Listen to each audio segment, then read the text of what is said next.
السلام عليكم ورحمة الله وبركاته.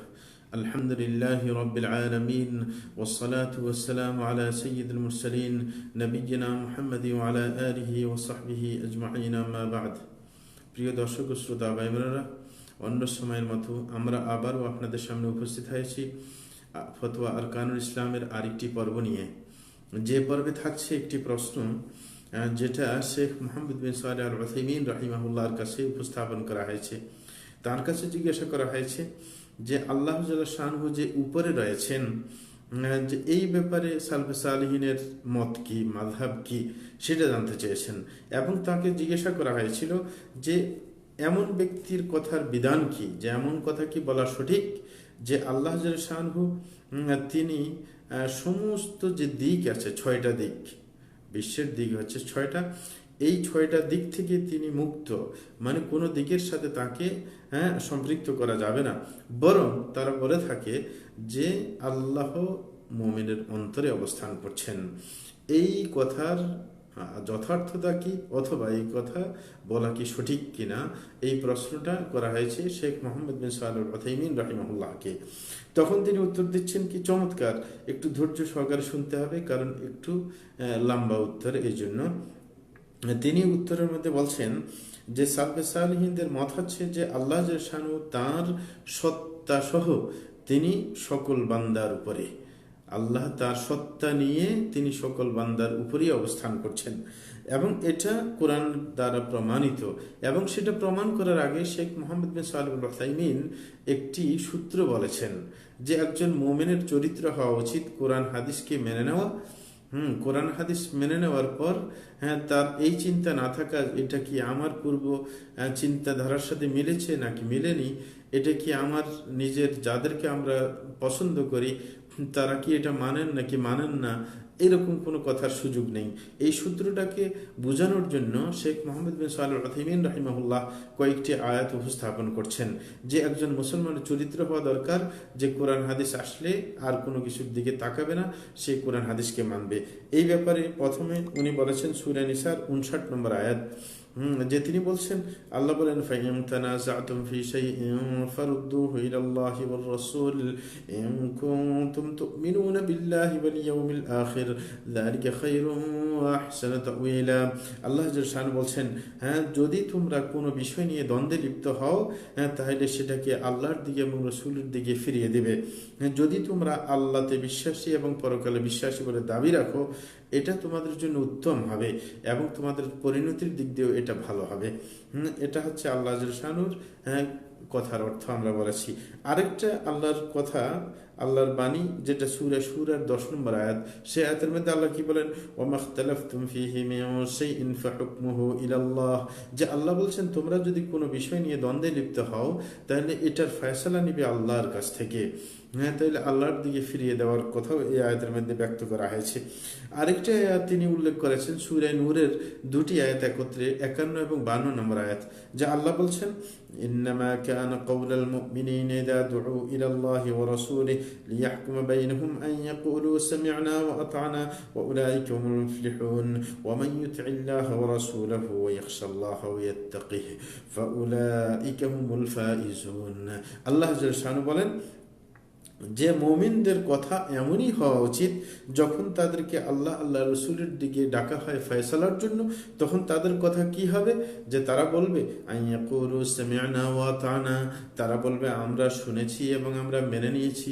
তাইলে মুমিনের চরিত্র এমন হওয়া উচিত যে আল্লাহ আল্লাহ রসুলের ফয়সালা শুনলে বলবে কি শুনলাম, মানলাম, আর দ্বিতীয় কথা না। আল্লাহ বলেন এই চরিত্র যদি কারোর মধ্যে থাকে তাহলে আল্লাহ ঘোষণা দিচ্ছেন উলাইকা হুমুল মুফলিহুন, তাহলে তারা সফল কাম হবে, কখনো ব্যর্থ হবে না।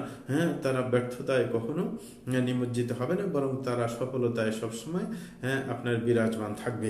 এটা হচ্ছে কথা। আল্লাহ জাল্লা এরপরে আরো বলেন, ওয়ামান ইউতি'িল্লাহা ওয়া রাসূলাহু ওয়া ইয়াখশাল্লাহা ওয়া ইয়াত্তাকিহি, যেই ব্যক্তি আল্লাহর আনুগত্য করে, রসুলের আনুগত্য করে এবং আল্লাহকে ভয় করে এবং আল্লাহকে আপনার যথার্থ আল্লাহকে ভয় করে চলে। আল্লাহ বলেন ফাউলাইকা হুমুল ফাইজুন, আল্লাহ বলেন এরা সফল কাম।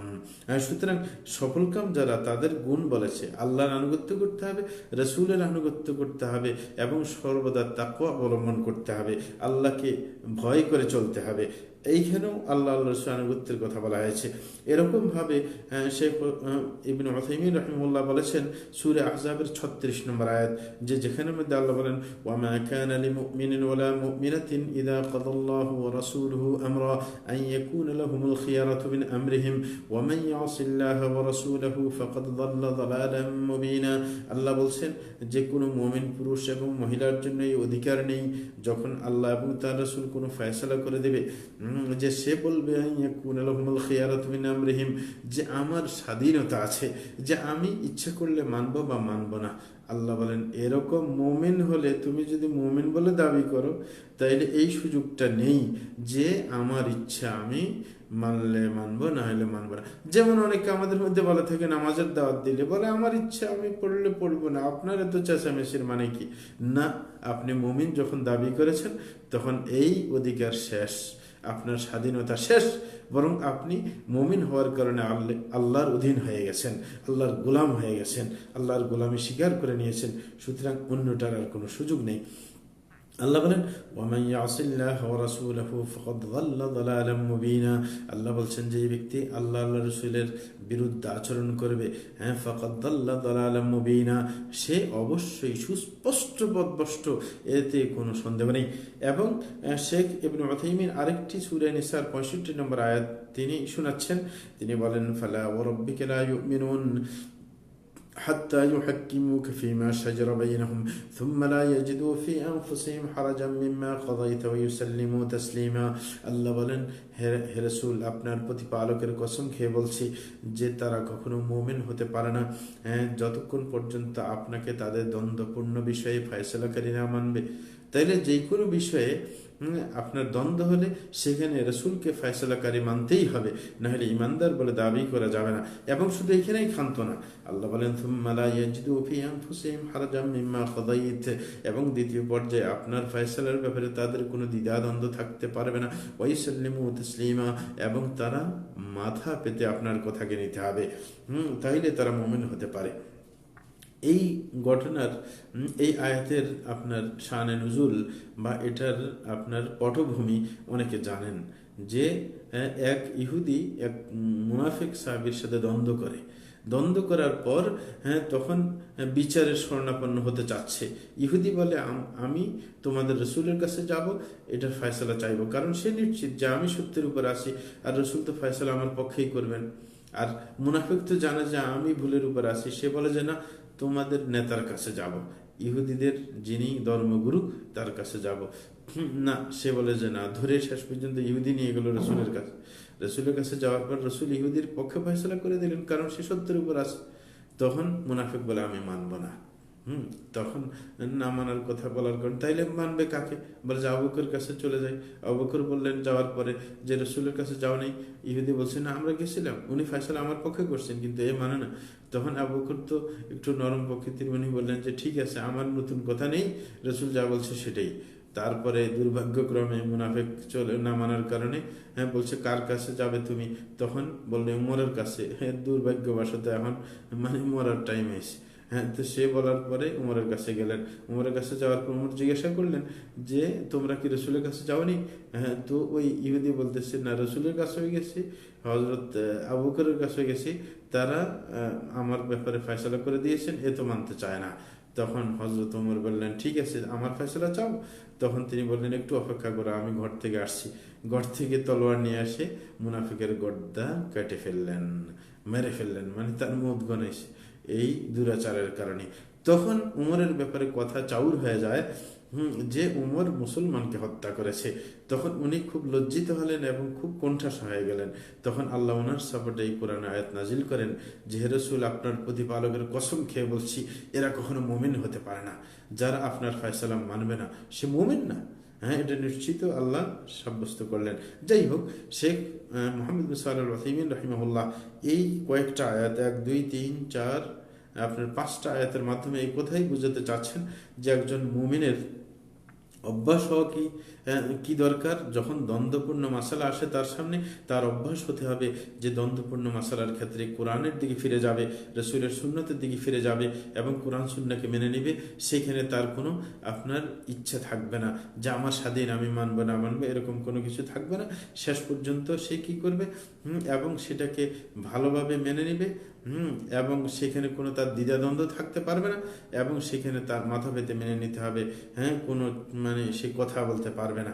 হ্যাঁ, সুতরাং যখন ব্যাপারটা এমন হয় যে কোরআন হাদিসকে মেনে নিতে হবে, তাহলে এর বিপরীত করা যাবে না। না হইলে কি হবে, আমাদের যদি এই রাস্তার বাইরে চলে যায়, তাইলে সেই আল্লাহর আরেকটা বাণীর অধীনে আমার যেতে হবে। সেটা কি আল্লাহ হুমকি দিয়েছেন সূরা নিসার 115 নম্বর আয়াতের মধ্যে। আল্লাহ বলেন, ওয়ামান ইউশাকিকির রাসূল মিন বাদি মা তাবায়্যানা লাহুল হুদা ওয়া ইয়াত্তাবি' গায়রা সাবিলিল মুমিনিন নুওয়াল্লিহি মা তাওয়াল্লা ওয়া নুসলিহি জাহান্নাম ওয়া সাআত মাসীরা। আল্লাহ বলছেন, যেই ব্যক্তি আল্লাহ রসুলের বিরুদ্ধে আচরণ করবে, সত্য তার কাছে পরিস্ফুট হওয়ার পরও, এবং সে মুমিনদের পথের ছাড়া অন্য পথ অবলম্বন করবে, আল্লাহ বলেন যে পথ সে অবলম্বন করেছে সেই দিকে আমি তাকে মুড়িয়ে দিব এবং তাকে জাহান্নামে নিক্ষেপ করব, এবং তার পরিণতি খুবই খারাপ হবে। জাহান্নাম যদি কারোর পরিণতি হয়, তার পরিণতি ভালো হয় না। সুতরাং যদি কেউ ওই আসল রাস্তা, যেটা দ্বন্দ্বপূর্ণ বিষয় কোরআন হাদিসের রাস্তা, সেটা না মানলে আল্লাহ রসুলের এবং সাহাবায়ে কেরামের পথের বিরুদ্ধাচরণ হবে এবং শেষ পর্যন্ত তাকে জাহান্নামে যেতে হবে, এর কোনো গতি নেই। এখন আমরা আসল কথায় আসি। শেখ মোহাম্মদ বিন সালেহ আল উসাইমিন যেই প্রশ্ন করা হয়েছে তার উত্তরে আসতেছেন, কারণ দ্বন্দ্বপূর্ণ বিষয়, এই কারণে আগে ভূমিকা স্বরূপ তিনি এই মুমিনের আচরণ কি হবে সেটা বলে রাখলেন। এখন হচ্ছে আসল কথায়, যে আল্লাহ যে সবার উপরে, সব কিছুর উপরে, এই ব্যাপারে সালফে সালেহিনের মত কি সেটা ব্যক্ত করতে গিয়ে তিনি বলেন যে কোনো ব্যক্তি যদি এই মাসালা, আল্লাহর উপরে অবস্থানের মাসালা নিয়ে যদি গবেষণা করে, যে আল্লাহ তার সত্তা নিয়ে, তার সৃষ্টির উপরে রয়েছেন, এই মাসালা নিয়ে গবেষণা করলে সে যদি কোরআন এবং সুন্নার দিকে ফিরে যায়, তাহলে তার কাছে এটা সুস্পষ্ট হবে যে কোরআন সুন্নাহ পরিষ্কারভাবে বলছে সার্বিকভাবে যে আল্লাহ তার সত্তা নিয়ে, তার সৃষ্টির উপরে অবস্থান করছেন। এটা কয়েকভাবে প্রমাণিত এবং তিনি অনেকটা ধরন বলেছেন। 1 নম্বর ধরন তিনি বলেছেন যে প্রকাশ্যভাবে কোরআনের মধ্যে আছে যে আল্লাহ আকাশে রয়েছেন, এটা প্রকাশ্যভাবে কোরআনের মধ্যে বর্ণনা করা হয়েছে। যেমন একটি আয়াত, সূরা মুলকের 17 নম্বর আয়াত, আল্লাহ জাল্লাহু বলেন, أَمِنْتُمْ مَنْ فِي السَّمَاءِ أَنْ يُرْسِلَ عَلَيْكُمْ حَاصِبًا فَسَتَعْلَمُونَ كَيْفَ نَذِيرٌ। আল্লাহ জাল্লাহু বলতেছেন, তোমরা কি নিরাপদ ভাবছো নিজকে, যে আকাশে যিনি অবস্থান করছেন তার থেকে তোমরা নিরাপদ ভাবছো যে তিনি তোমাদের উপর পাথর নিক্ষেপ করবেন না? হ্যাঁ, অবশ্যই করবেন, নিরাপদ ভাবা যাবে না, উল্টে চললে বিপদ আসতেই পারে। আল্লাহ বলেন, ফাসতা'লামুনা কাইফা নাযীর, তোমরা অচিরেই জানবে যে এই ভীতি প্রদর্শনের মানে কি। তারপরে তিনি বলছেন, এরকম ভাবে রাসূল আকরাম সাল্লাল্লাহু আলাইহি ওয়াসাল্লাম যখন রোগাক্রান্ত ব্যক্তিকে ঝাড়ফুঁক করতেন, তখন তিনি বলতেন রব্বুনাল্লাযী ফিস সামা, যে তিনি রব্বুনাল্লাহ আল্লাযী ফিস সামা, যে আমাদের প্রতিপালক হচ্ছেন আল্লাহ যিনি আকাশে রয়েছেন। এটা আবু দাউদের হাদিস। এবং আরেকটি হাদিস বলছেন যে ওয়াল্লাযী নাফসি বিয়াদিহি মা মিন রাজুলিন ইয়াদউ ইমরাআতাহু ইলা ফিরাশিহা ফাতাবা আলাইহি ইল্লা কানা আল্লাযী ফিস সামাই সাখাতান আলাইহা হাত্তা ইয়ারদা আনহা। মুসলিম শরীফের হাদিস। রাসূল বলছেন যে সেই সত্তার কসম খেয়ে বলছি যার হাতে আমার জীবন, যে কোনো পুরুষ যদি তার স্ত্রীকে তার বিছানায় ডাকে সহবাসের জন্য, যদি সে আসতে না চায়, তাহলে যিনি আকাশে রয়েছেন, এখানেও আকাশের কথা বলছেন, মানে আকাশে কে আছেন? আল্লাহ। যে যিনি আকাশে রয়েছেন তিনি সেই মহিলার উপর রাগান্বিত হবেন। সুতরাং তাকে অবশ্যই খুশি করার চেষ্টা করতে হবে। যতক্ষণ পর্যন্ত স্বামীকে খুশি না করবে ততক্ষণ পর্যন্ত আল্লাহ তার উপর রাগান্বিত হবে। তাইলে এই যে কোরআনের আয়াত এবং হাদিস দুইটা উল্লেখ করেছি, দুটোটার মধ্যে আল্লাহ যে আকাশে আছেন এটা প্রমাণিত, এই এক ধরনের আল্লাহর উপরের প্রমাণ। দ্বিতীয় নম্বর হচ্ছে আল্লাহ যে উপরে আছেন, এখানে গেছে আকাশে আছেন, এখন উপরে যে আছেন সেটাও কোরআন হাদিস দ্বারা প্রমাণিত। আল্লাহ সূরা আনআমের 18 নম্বর আয়াতের মধ্যে বলেন, ওয়া হুয়াল কাহিরু ফাওকা ইবাদিহি, যে তিনি হচ্ছেন পরাক্রমশালী, তিনি তার সৃষ্টি তার বান্দাদের উপরে অবস্থান করছেন।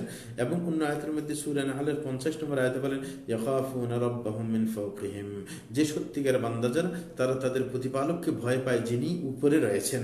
এবং এরকম ভাবে হাদিসের মধ্যে এসেছে, রাসূল আকরাম সাল্লাল্লাহু আলাইহি ওয়াসাল্লাম বলেন যে ইন্নাল্লাহা লাম্মা কাদা আল খালকা কাতাবা ইনদাহু ফাওকা আরশি ইন্না রাহমাতি সাবাকাত গাদাবি, যে আল্লাহ যখন তার সৃষ্টিকে সৃষ্টি করে শেষ করেছেন, তখন তিনি তার কাছে আরশের উপরে লিখে রেখেছেন যে ইন্না রাহমাতি সাবাকাত গাদাবি, যে আমার রহমত আমার কি রাগের সামনে চলে যায়, অগ্রসর হয়, রাগকে ডেঙ্গিয়ে যায়। সুতরাং এইখানেও বলছেন আল্লাহ আরশের উপরে লিখে রেখেছেন। তাইলে আল্লাহ কোথায়, আরশের উপরে, সেটা বোঝা যায়। তাইলে উপরে অবস্থানের ব্যাপারটা এই আয়াত এবং হাদিসের দ্বারা বুঝতে পারি। দ্বিতীয় নম্বর প্রমাণ, যে সকল জিনিস যে আল্লাহর দিকে উঠে যাবে, যত নেক আমল আছে, সেটাও পরিষ্কারভাবে আল্লাহ জাল্লাহু বলেছেন। এবং উপর থেকে যে নিচে আল্লাহর বিধান চলে আসে, সেটাও আপনার আয়াত দ্বারা প্রমাণিত। আর উপরের দিকে যাওয়া, এটা প্রমাণ করে যে আল্লাহ উপরে আছেন। উপর থেকে নামা মানে আল্লাহ উপরে আছেন, দুটোটাই প্রমাণ করে। যেমন সূরা ফাতিরের 10 নম্বর আয়াতে আল্লাহ বলেন, ইলাইহি ইয়াসআদুল কালিমুত তাইয়্যিব ওয়াল আমালুস সালিহু ইয়ারফাউ, বলছেন তার দিকেই যত সুন্দর কথা তার দিকে উঠে যায়, এবং ওয়াল আমালুস সালিহু ইয়ারফাউ, এবং নেক আমলগুলো সেটাকে আরো উঠিয়ে দেয়। এরকম ভাবে সূরা মাআরিজের 4 নম্বর আয়াতে আল্লাহ বলেন, তা'রুজুল মালাইকাতু ওয়ার রূহু ইলাইহি, যে ফেরেশতারা এবং রূহ কুদুস মানে জিবরিল তার কাছে উঠে যায়। তাইলে তিনি যে উপরে আছেন সেটা এখান থেকে বোঝা যায়। সূরা সাজদার 5 নম্বর আয়াতের মধ্যে আল্লাহ বলেন, ইউদাব্বিরুল আমরা মিনাস সামাই ইলাল আরদি সুম্মা ইয়ারজু ইলাইহি, যে তিনি আকাশ থেকে সবকিছু নিয়ন্ত্রণ করেন, আকাশ থেকে জমিন পর্যন্ত সবকিছুর নিয়ন্ত্রক তিনি, সুম্মা ইয়ারজু ইলাইহি, তারপরে তার দিকেই উঠে যায় সবকিছু। এরকম ভাবে অন্য আরেকটা আয়াত সূরা ফুসসিলাতের 42 নম্বর আয়াতে আল্লাহ বলেন, লা ইয়াতিহিল বাতিলু মিন বাইনি ইয়াদাইহি ওয়ালা মিন খালফিহি তানজিলুম মিন হাকীমিন হামিদ। আল্লাহ বলতেছেন এই কোরআন এমন যে কোনো বাতিল তার সামনে থেকে আসতে পারে না, পিছন থেকে কোনো বাতিল তাকে গ্রাস করতে পারে না। এবং সেটা হচ্ছে তানজিল, নেমে এসেছে কার পক্ষ থেকে, সেই প্রজ্ঞাময় প্রশংসিত আল্লাহর পক্ষ থেকে। তাহলে নেমে আসার দ্বারা বোঝা যায় নেমে আসে উপর থেকে, আর নিচের থেকে উপরে যায়। উপরে যাওয়ার কথা তো বললাম একটু আগে, নেমে আসা সেটা উপর থেকে নেমে আসে। তাইলে আল্লাহ যে উপরে আছেন সেটা এখান থেকে প্রমাণিত। তাইলে কোরআন কারীম যে আল্লাহর বাণী, সেটা অন্য আয়াতের মধ্যে আল্লাহ বলেন সূরা তওবার 6 নম্বর আয়াতে, ওয়াইন আহাদুম মিনাল মুশরিকিনা ইসতাজারাকা ফাজিরহু হাত্তা ইয়াসমা কালাম আল্লাহ, যে কোনো মুশরিক যদি আপনার আশ্রয় চায়, তাহলে আশ্রয় দিবেন যেন সে আল্লাহর বাণী শুনতে পায়। যদি কোরআন কারীম আল্লাহর বাণী হয়ে থাকে এবং সেটা যদি আল্লাহর পক্ষ থেকে এসে থাকে, তাইলে আল্লাহ যে উপরে সেটা প্রমাণিত হয়ে গেল। এরকম ভাবে আরেকটা হাদিস দ্বারা প্রমাণিত, আল্লাহ রাসূল বলেন, ইয়ানজিলু রাব্বুনা ইলাস সামাইদ দুনিয়া হিনা ইয়াবকা থুলুসুল লাইলিল আখির ফায়াকুলু মান ইয়াদউনি, যে আমার প্রতিপালক দুনিয়ার আকাশে নেমে আসেন যখন রাত্রের শেষ তৃতীয়াংশ হয়ে যায়, তখন তিনি বলতে থাকেন কে আমাকে ডাকবে, এরকম বলতে থাকেন হাদিসের মধ্যে। তাইলে আল্লাহ যে উপর থেকে নিচে আসেন, উপরে অবস্থান, নিচে চলে আসেন, সেটাও এটার দ্বারা কি প্রমাণ করে। এটাও কিন্তু বুখারী মুসলিমের হাদিস। এরকম ভাবে বারা ইবনে আযিবের হাদিসের মধ্যে আছে, রাসূল আকরাম সাল্লাল্লাহু আলাইহি ওয়াসাল্লাম আপনার তাকে শিক্ষা দিলেন যে যখন ঘুমোতে যায় আপনার বিছানায়, তখন কি বলবে। সেই হাদিসের মধ্যে আছে, আমানতু বিকিতাবিকাল্লাযী আনজালতা, আমি সেই কিতাবের উপর ঈমান এনেছি যেটা আপনি নাজিল করেছেন। নাজিল মানে উপর থেকে নাজিল করা, নিচের দিকে নামানো, অবতরণ করানো। এবং ওয়া নাবিয়্যিকাল্লাযী আরসালতা, এবং যেই নবীকে আপনি পাঠিয়েছেন। সুতরাং এইখান থেকে আল্লাহ উপরে আসে প্রমাণ। চতুর্থ নম্বর আরেকটা প্রমাণের ধরন, সেটা হচ্ছে আল্লাহ যে উপরে আসেন এরকম গুণ কোরআন মাজিদের মধ্যে আল্লাহ উল্লেখ করেছেন। যেমন সূরা আলার মধ্যে আল্লাহ প্রথম আয়াতের মধ্যে কি বলছেন, সাব্বিহ ইসমা রাব্বিকাল আলা, যে আপনি আপনার প্রতিপালক সমুন্নত যিনি সবার উপরে রয়েছেন সেই প্রতিপালকের পবিত্রতা বর্ণনা করুন। তাই এইখানে আল্লাহর নামের, আল্লাহর বৈশিষ্ট্য আলা হিসেবে উল্লেখ করেছেন, যেখানের মধ্যে উলু আছে, উপরে থাকা আছে। এরকম ভাবে আপনার সূরা বাকারা 255 নম্বর আয়াতের মধ্যে বলেন, ওয়ালা ইয়াউদু হিফযুহুমা ওয়া হুয়াল আলিয়্যুল আযীম, যে এই আকাশ এবং জমিনকে রক্ষণাবেক্ষণ করতে আল্লাহ ক্লান্ত হন না, এবং তিনি আল আলী, যিনি সবার উপরে, হ্যাঁ আযীম, তিনি মহান। সুতরাং এখানে আলী আল্লাহর বৈশিষ্ট্য বলা হয়েছে। এবং এরকম রাসূল আকরাম সাল্লাল্লাহু আলাইহি ওয়াসাল্লাম দোয়া শিখিয়ে দিয়েছেন আমাদেরকে সিজদার মধ্যে কি সুবহান রাব্বিয়াল আলা, যে আমি পবিত্রতা বর্ণনা করছি আমার প্রতিপালকের, যিনি হচ্ছেন সবার উপরে। 6 নম্বর ধরন প্রমাণের যে আল্লাহ যে উপরে আছেন, সেটা হচ্ছে যে রসুল আকরাম সাল্লাল্লাহু আলাইহি ওয়াসাল্লাম আকাশের দিকে ইশারা করেছেন যখন তিনি আরাফার ময়দানে সাহাবায়ে কেরামকে, বিশাল জনসমুদ্রকে যখন সাক্ষী বানিয়েছেন, যখন তিনি তাদেরকে বলেছিলেন যে আমি কি আলা হাল বাল্লাগত, আমি কি আমার যে প্রচারের দায়িত্ব ছিল সেটাকে আমি পৌঁছিয়ে দিয়েছি তোমাদের কাছে, তখন তারা বলছেন নাম, যে পৌঁছিয়ে দিয়েছি। তখন আল্লাহ রসুল কি বললেন, আল্লাহুম্মা শাহাদ, হে আল্লাহ আপনি সাক্ষী থাকুন। এবং এই কথা বলে তিনি আকাশের দিকে আঙ্গুল উঁচা করেছেন। আকাশের দিকে আঙ্গুল উঁচা করার দ্বারা কি বোঝা যায়, যে আল্লাহকে সাক্ষী বানাতে গিয়ে উঁচা করার দ্বারা বোঝা যায় আল্লাহ আকাশে আছেন, উপরে আছেন, সেটা প্রমাণিত। তাইলে এটা মুসলিম শরীফের হাদিস। কিন্তু তাইলে এইখানের মধ্যেও হ্যাঁ বোঝা যায় যে আল্লাহ আকাশে আছেন এবং তিনি স্বসত্তায় তিনি আকাশের উপর আছেন। 6 নম্বর ধরন হচ্ছে যে রাসূল আকরাম সাল্লাল্লাহু আলাইহি ওয়াসাল্লাম এক বান্দীকে জিজ্ঞাসা করলেন যে আইনাল্লাহ, যে আল্লাহ কোথায়? তখন সে বলেছে ফিস সামা, আকাশে রয়েছেন। তখন রাসূল বলছেন কি ইরতিকহা ফাইন্নাহা মুমিনাহ, যে প্রতিপাল তার যে মুনিব তাকে বলছেন একে স্বাধীন করে দাও কারণ সে মুমিন। এটা মুসলিম শরীফের হাদিস। এটা কিন্তু লম্বা হাদিস, মুআবিয়া ইবনে হাকাম আস-সুলামির হাদিস। এটাও আপনার আল্লাহ যে উপরে আছেন সেটা প্রমাণ করে। এবং আইনা যে শব্দ, প্রশ্ন যে কোথায়, এটা মানে জায়গা বোঝায় যে কোথায় আছেন। হ্যাঁ, সুতরাং যখন উত্তরে বলেছেন পিসামা, তাইলে আল্লাহর অবস্থান উপরে। এবং রাসূল আকরাম সাল্লাল্লাহু আলাইহি ওয়াসাল্লাম এটা সাপোর্ট দিয়েছেন, যখন সে উত্তর দিয়েছে সাপোর্ট দিয়েছেন। এবং এই সাপোর্টের প্রমাণ, এবং তিনি বুঝাতে চেয়েছেন এটাই আসলে এই উত্তরটাই ইমানদারের উত্তর। তিনি বলেছেন কি ইরতিকহা ফাইন্নাহা মুমিনা, একে স্বাধীন করে দাও কারণ এর ইমান ঠিক আছে। তাইলে বোঝা যায় একজন ব্যক্তি কখনো মুমিন হতে পারবে না যতক্ষণ পর্যন্ত সে বিশ্বাস না করবে যে আল্লাহ আকাশে রয়েছেন। এই অনেকগুলো প্রমাণ দেওয়া হয়েছে এইখানে। হ্যাঁ, আপনার আল্লাহর কোরআন থেকে, রাসূলের সুন্নাত থেকে প্রত্যেকটা প্রমাণ এটা প্রমাণ করে যে আল্লাহ স্বসত্তায়, আল্লাহ তার সৃষ্টির উপরে রয়েছেন। আর ভিন্ন ভিন্ন ক্ষুদ্র ক্ষুদ্র আপনার দলিল দেওয়া এইখানে সময় নেই। তিনি বলেছেন সেগুলো হিসাব করে, এত দলিল আছে যে আল্লাহ উপরের, এটার কোনো হিসাব করা যাবে না। এবং ইমাম যাহাবির একটা আল উলু নামক কিতাবও আছে, সেখানের মধ্যে তিনি সবগুলা প্রমাণ উল্লেখ করেছেন। এবং সালফে সালিহিনরা তো একমত এই ব্যাপারে, হ্যাঁ, যে এই যে কোরআন এবং হাদিস যেটা প্রমাণ করেছে সে সবগুলো প্রমাণ করে যে আল্লাহ উপরে রয়েছেন এবং তিনি তার স্বসত্তায়, তিনি তার সৃষ্টির উপরে। যেমন আপনার সবাই এই সালফে সালিহিন সবাই একমত এই ব্যাপারেও যে আল্লাহর যে উপরে থাকা এটা দুই ধরনের। একটা হচ্ছে তার স্বসত্তায় উপরে থাকা, আর একটা হচ্ছে তার গুণাবলীর মধ্যে তিনি উপরে, মানে তার গুণের মধ্যেও সবার উপরে, তার গুণ সবার উপরে। তিনি যদি তিনি জানেন, তার জানা সবার উপরে, তিনি দেখেন, তার দেখাও সবার উপরে। তাইলে তার উপরে থাকাটা দুইভাবে, স্বসত্তায় উপরে, গুণাবলীর মধ্যে উপরে, দুটোটা। যেমন আল্লাহ বলেন সূরা রুমের মধ্যে 27 নম্বর আয়াতে বলা হলেন মাসালুল আলা ফিস সামাওয়াতি ওয়াল আরদি ওয়া হুয়াল আজিজুল হাকিম, যে তার সর্বোন্নত দৃষ্টান্ত আল্লাহর আকাশ এবং জমিনের মধ্যে, তিনি পরাক্রমশালী, তিনি প্রজ্ঞাময়। এবং আল্লাহ জাল্লা শানহু সূরা আরাফের 180 নম্বর আয়াতের মধ্যে বলেন ওয়ালিল্লাহিল আসমাউল হুসনা ফাদউহু বিহা, যে আল্লাহর অনেকগুলো সুন্দর নাম আছে, সুতরাং তোমরা সেগুলোর মাধ্যমে আল্লাহকে ডাকবে। এবং আল্লাহ আরো বলেন সূরা নাহলের 74 নম্বর আয়াতে ফালা তাদরিবু লিল্লাহিল আমসাল ইন্নাল্লাহা ইয়ালামু ওয়া আনতুম লা তা'লামুন, যে তোমরা কখনো আল্লাহর দৃষ্টান্ত ঠিক করবে না কারণ তিনি জানেন তোমরা জানো না। সুতরাং না জেনে দৃষ্টান্ত ঠিক করতে যাবে কেন? আল্লাহ আরো বলেন সূরা বাকারার 22 নম্বর আয়াতে ফালা তাজআলু লিল্লাহি আমদাদা ওয়া আনতুম তা'লামুন, যে তোমরা আল্লাহর কখনো শরীক ঠিক করবে না অথচ তোমরা জানো যে তার শরীক কেউ হতে পারে না। এই সমস্ত কিছু প্রমাণ করে কি সে যে আল্লাহ যে তার সৃষ্টির উপরে রয়েছেন, তার সত্তায়, তার গুণাবলীতে, তার কাজে, সব দিকে আল্লাহ সবার উপরে। এখন কথা হচ্ছে যে আল্লাহ যে আপনার তার স্বসত্তায় তিনি যে উপরে, যেটা কোরআন এবং সুন্নাহ এবং সালফে সালিহিনের আপনার ঐক্যমতের দ্বারা প্রমাণিত, সেটা আবার নিজের বুদ্ধি বিবেক এবং নিজের আপনার সহজাত স্বভাব দ্বারাও প্রমাণিত, সেটা প্রমাণ করছেন শেখ উসাইমিন রহমতুল্লাহ আলাইহি।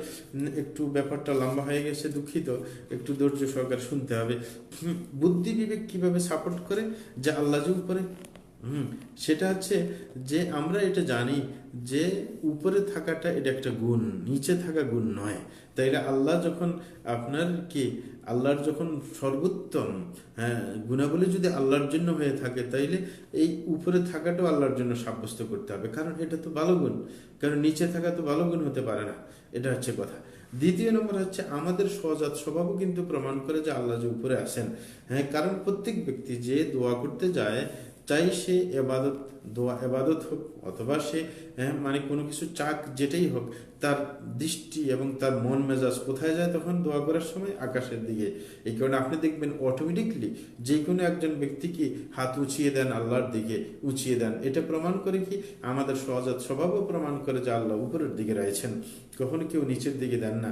এই কারণে হামাদানি একজন, সে আবুল আলী আল জুয়াইনি, হামাদানি এসে ভালো, তিনি আলোচনা জামাতের লোক, তিনি আবুল মাআলি আল জুয়াইনির সাথে যখন তর্ক করছিলেন, লাস্টেই দলিল দিয়েছিলেন যে যারা আল্লাহকে চিনে জানে, যখন সে ইয়া রব বলে ডাক দেয় তখন তার মন মানসিকতা উপরের দিকে যায়। এটা যখন বলছেন, সে তখন বলছেন হাইয়ারানি আল হামাদানি, হামাদানি আমাকে অস্থির করে ফেললো, সে আমাকে তো বেকায়দে ফেলে দিল। সুতরাং এই সমস্ত যে আপনার সহজাত স্বভাবও প্রমাণ করে কি যে আল্লাহ উপরে রয়েছেন। এই কারণে প্রত্যেকে এটা অনুভব করতে পারে। এই কারণে আপনার এই হাদিসটা কিন্তু মুসলিম শরীফের হাদিস। এবং আরেকটা প্রমাণ যে একজন আল্লাহ মুসলিম শরীফ একটা হাদিসের মধ্যে বলেন যে একজন ব্যক্তি সে দুই হাতকে উঁচিয়ে আল্লাহর দিকে বলে কি, দুই হাতকে উঁচিয়ে মানে উঁচিয়ে বসে বলতেছে আল্লাহর দিকে, ইয়া রব ইয়া রব, হে আমার প্রতিপালক, হে আমার প্রতিপালক, এরকম। তাইলে এখানেও এ হাদিস দ্বারা উপরে যে এটার প্রমাণ পাওয়া যায়। এবং রসুল আকরম সাল্লাল্লাহু আলাইহি ওয়াসাল্লাম সিজদার সময় বলতেন কি সুবহান রাব্বিয়াল আলা, তাইলে সেটাও প্রমাণ করে আল্লাহ উপরে। এখন একটা কথা, যে আল্লাহর সাথে কোনো ছয়টা দিকের কোনোটার সাথে সম্পৃক্ত করা যাবে না, এই যে একটা কথা প্রশ্নের মধ্যে ছিল, এই কথা কি ঠিক? হ্যাঁ, বলে যে না এটা ঠিক না, এটা বাতিল কথা। শেখ হোসেন বলতেছেন বরং এটা প্রমাণ করে যে, কারণ এটা যদি আমরা বিশ্বাস করতে যাই, তা আল্লাহ যে নিজের জন্য যে উপরে থাকা প্রমাণ করলেন, হ্যাঁ, তাইলে তো উপরের সাথে সম্পৃক্ত হয়ে গেল। তাইলে ছয়টা দিক থেকে যদি আল্লাহকে মুক্ত করতে চাই, তাইলে আল্লাহর কথারই তো বিপরীত হয়ে যায়। এটা হতে পারে না। কারণ ছয়টা দিক কি কি? ছয়টা দিক হইতেছে উপর, নিচ, ডানে, বামে, পিছনে, সামনে। তাইলে আল্লাহ তো নিজের কথার দ্বারা বুঝাতে চেয়েছেন তিনি উপরে, তাইলে আল্লাহর কথার বিপরীত হয়ে যাবে যদি আল্লাহকে এই ছয়টা দিক থেকে আপনি দূরে সরিয়ে দিতে চান। হ্যাঁ, এটা ভুল কথা। হ্যাঁ, এবং যদি আপনি দিক থেকে শূন্য করেন, তাইলে না থাকাই বোঝায়, বরং না থাকাই বোঝাবে। কারণ কোনো জিনিস যদি কোনো দিকে না থাকে, তাহলে এটা নাই, এটাই বোঝায়। আপনি শুধু মনে করতে পারবেন, কিন্তু বাস্তবে সেটা আপনি দেখাতে পারবেন না। এখন আরেকটা কথা বলে শেষ করছি, সেটা হচ্ছে তিনি বলেন যে যে তারা বলছিলেন যে আল্লাহ মানুষের অন্তরে আছে। বলে যে এই কথারও কোনো দলিল নেই, না কোরআনে দলিল আছে, না হাদিসে দলিল আছে, না কোনো সালেনদের কথায় দলিল আছে। বরং এটা যদি ব্যাপক আকারে বোঝানো হয়, তাহলে এটা বাতিল কথা। হ্যাঁ, যদি মনে করা হয় যে আল্লাহ মানুষের অন্তরে, হ্যাঁ, যদি ব্যাপকভাবে ধরেন অন্তরের মধ্যে ঢুকে আসে, মানে এটার মধ্যে সরাসরি ঢুকে গেছেন, তাইলে এটা একবারে নিশ্চিত বাতিল। কারণ আল্লাহ এটা করতে পারেন না। হ্যাঁ, এটা বরং আল্লাহ এই নিচু মানের কাজ করবেন কেন? হ্যাঁ, বরং একজন ব্যক্তি কিভাবে, আশ্চর্য কথা হচ্ছে একজন ব্যক্তি যেখানে কোরআন হাদিস একটা বুঝাচ্ছে, সে উল্টোটা মানতে চেষ্টা করে যে মানুষের অন্তরে, যেটা কোরআন হাদিসে না। এটা তো আশ্চর্য ব্যাপার। আর তিনি বলছেন যদি বলা হয় যে আল্লাহর স্মরণ মানুষের অন্তরে আসে, তাইলে আপনি এই শব্দ বলবেন কেন? তিনি বলছেন বরং বলতে হবে যে আল্লাহর স্মরণ মানুষের অন্তরে আসে, আল্লাহ মানুষের অন্তরে আসে, এটা বলতে যাবেন কেন? এটা হতে পারে না। সুতরাং আমরা বলবো যে এটাই হচ্ছে সত্যিকার ধারণা, যে একজন মুমিন ব্যক্তি সে সবসময় খেয়াল রাখবে যে আল্লাহ উপরে আছেন। এবং একজন ব্যক্তি মনে করবেন যে কখনো কোরআন হাদিসের যেই বাণী সেটার বিপরীতে সে যেন না যায়। এটাই হচ্ছে মুহাজির আনসার যারা, তাদের নীতি। এবং তাদের সম্পর্কে আল্লাহ বলেছেন ওয়াসসাবিকুনাল আউওয়ালুনা মিনাল মুহাজিরিন ওয়াল আনসার ওয়াল্লাযীনা ইত্তাবাউহুম বিইহসান রাদিয়াল্লাহু আনহুম ওয়া রাদু আনহু ওয়া আ'আদ্দা লাহুম জান্নাতিন তাজরি তাহতাহাল আনহার খালিদিন ফিহা আবাদা যালিকাল ফাওজুল আযীম। আল্লাহ জাল্লাহু বলেছেন যারা মুহাজির আনসারদের মধ্যে যারা আগের এবং যারা তাদের পরে এসেছে নিষ্ঠার সাথে তাদের অনুসরণ করবে, আল্লাহ তাদের উপর সন্তুষ্ট হবেন, তারাও আল্লাহর উপর সন্তুষ্ট হবে। তাদের জন্য জান্নাত আল্লাহ তৈরি রাখবেন, যেটা দিয়ে অনেকগুলো আপনার নদী প্রবাহিত হবে, যেখানে তারা চিরকাল থাকবে। এটাই সর্বোচ্চ সফলতা। তাইলে আমরা যে মুহাজির আনসারদের তরিকাতে যদি চলি, তাইলে আমাদের সফলতা ইনশাআল্লাহ আসবে, জান্নাত আমরা পাবো। এই বলে এখানের জন্য শেষ করছি। ওয়া সাল্লাল্লাহু আলা নবিয়িনা মুহাম্মদ ওয়া আলা আলিহি ওয়া সাহবিহি আজমাইন।